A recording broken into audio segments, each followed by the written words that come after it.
Good morning. Welcome to Starbucks. I am your host, Anthony DiNardo. With me, as always, Jim Rosati. Jim, good morning.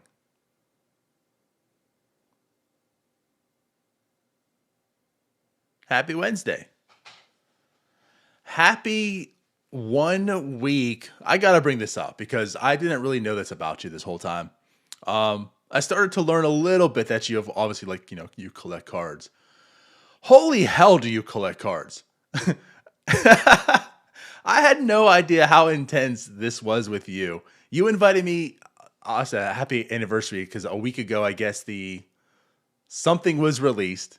You bought 5 million boxes of them, and you've been opening them up like all week long. I swear, I see you invited me to your group.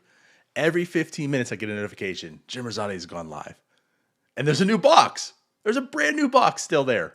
Explain this to me. No, I think that's an understatement. I think there's actually a trillion boxes.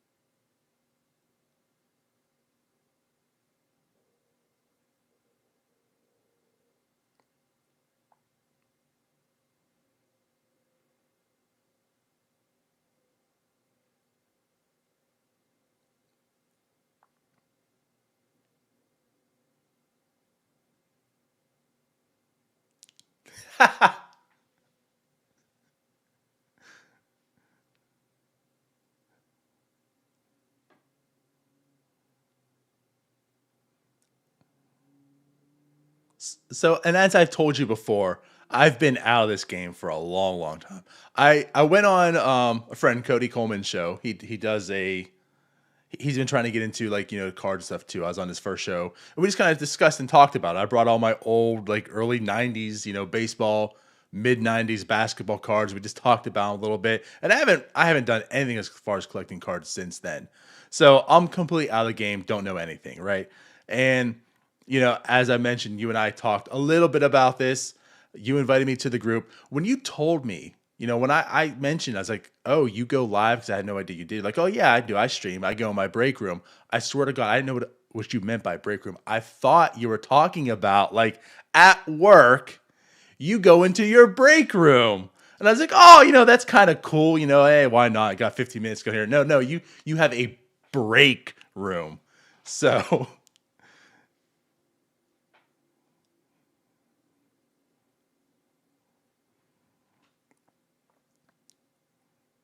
right.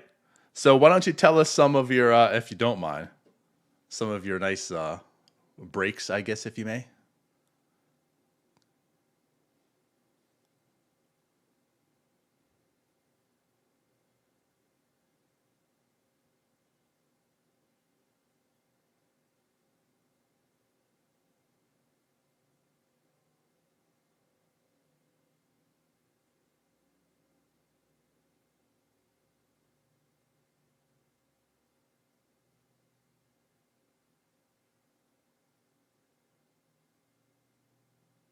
Hmm.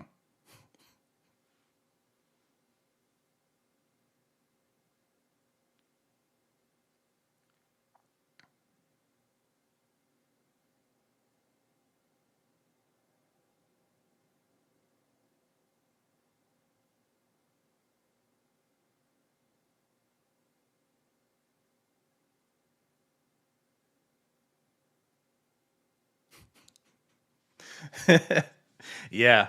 Yeah. And like I said, watching it, I'm getting kind of into it. I'm again, learning a little bit from you and stuff. And I get the anticipation makes you a little, get you flowing, waiting to see what's out there. And, like I said, I've seen in my mind, they could just be normal stuff, but some of the stuff I've seen, I'm like, oh, damn, I can't, that's awesome. So,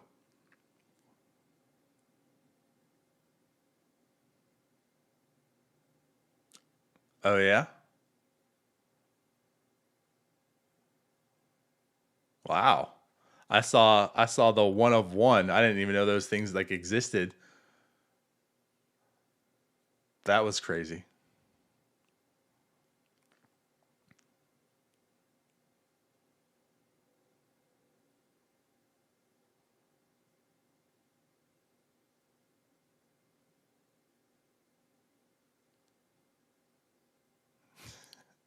And explain to us again for those like myself still that don't know what a case is. What was a case?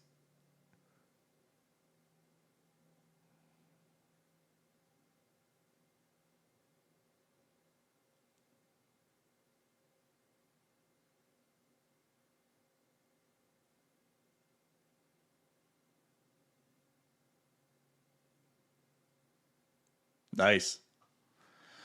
Cool, cool, cool. Well, I don't know, Jim. You're making me get the itch. Just watching this, I'm like, I got to be a part of this. It just seems too much fun. I got to learn how you still do it because I don't know. I'm dumb, but still.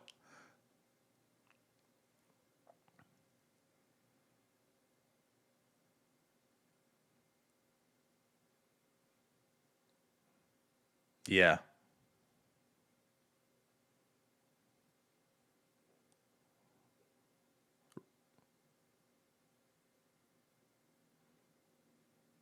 I can especially see like beginner's luck. I mean, it's like anything. Beginner's luck. You open a box of cards and you get like a big hit. And you're like, oh damn, this is the best thing ever.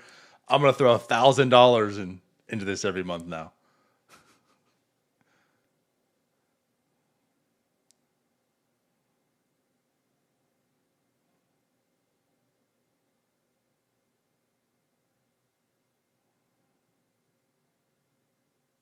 Mm, right.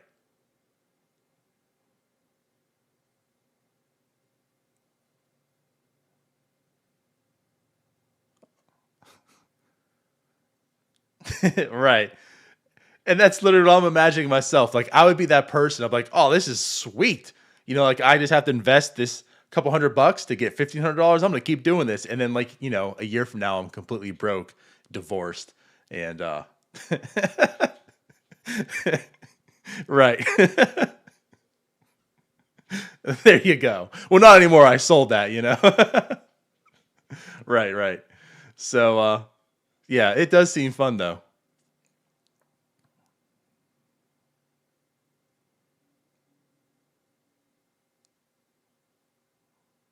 Right.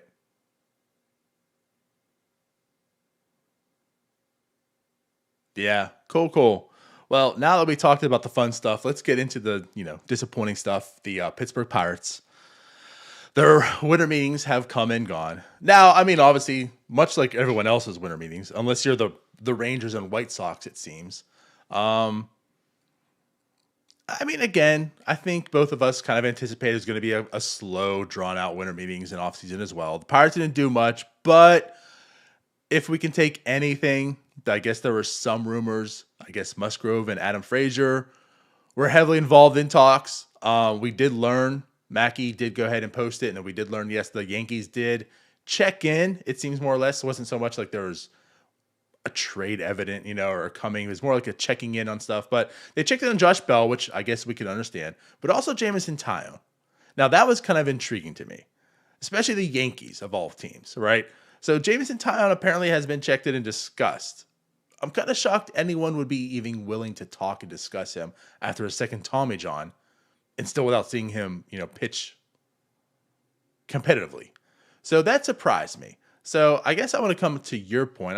We talked to Matt Geica about this a little bit too, but with Jamison Tyone possibly being discussed in trades, would you be willing to trade him right now without seeing a pitch?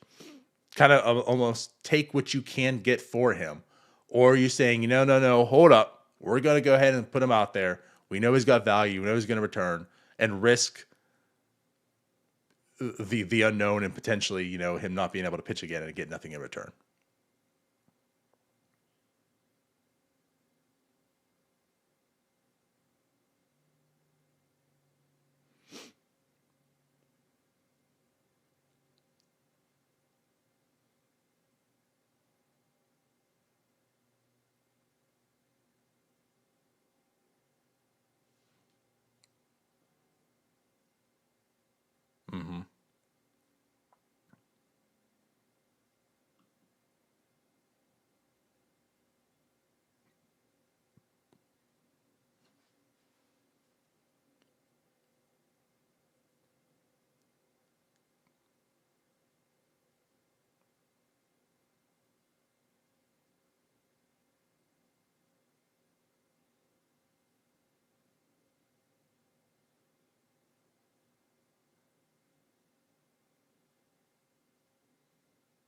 Mm-hmm.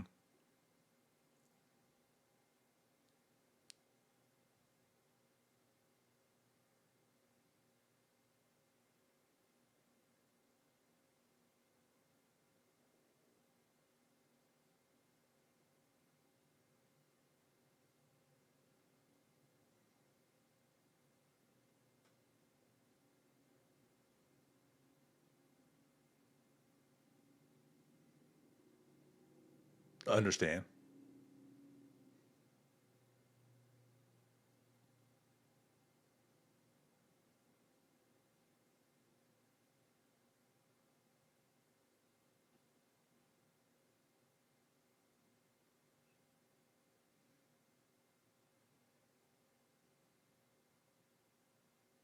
I'm with you on that too. I feel like it would it would take more than just something because, like you said, the Pirates could have. The salary isn't the issue here. You know, it's not as we need to shed this $2.25 million from Jamie Taillon. I mean, they could have just non-tendered him, right? So I think they're expecting to like the risk for them is for 2.25 million. Let's go ahead and spend that to see what he can do. But if a team's offering you something, you know, and again, more like if they're not even like a top 30 prospect, like, oh, here's just whatever, like I'm not taking that. But if it's, I don't know, if there's something intriguing and it's maybe not what your worth, like you mentioned, Jim, on Tyone is, but it's a little bit better than nothing. You know, I think that puts Charrington a weird situation because I'm getting something. Whereas if we go ahead and pitch him this year and after the second Tommy John, he has nothing, we don't get anything out of him. Like, you know, if there's like this low, I'm not going to say Piguero because that's, I still think far away, but I don't know. Like, think about like the guys that they drafted in the Rule 5, like Soriano, you know, obviously they don't have to put them into the majors right away, but what if they got like, you know, a couple of them guys and it's like they fit into your number 20, 21 prospect in your farm right now for Tyone. Would you take that deal right now? Or would you just be like, nope, we're holding on to him?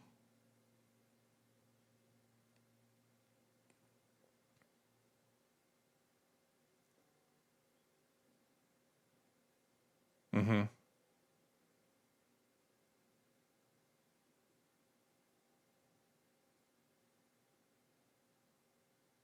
Mm-hmm.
Right.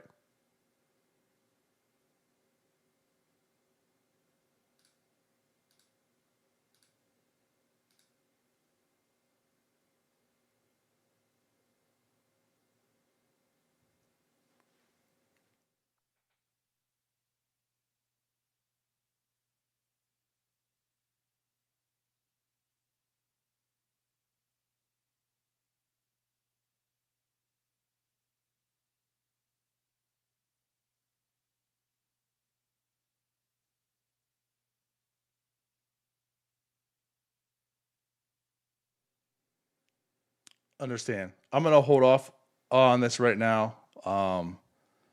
What is going on with my stuff? They're saying they can't hear you.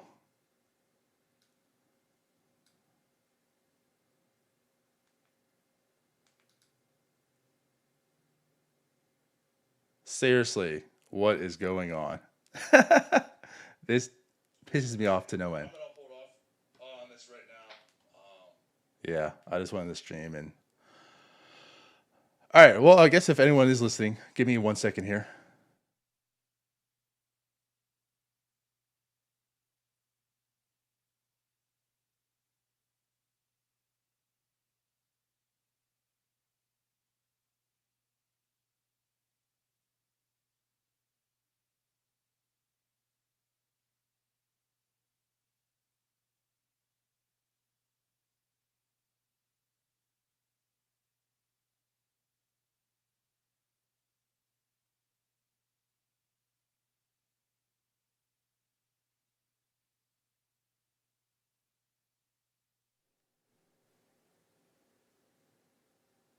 So if you're listening, I'm still working on everything, guys.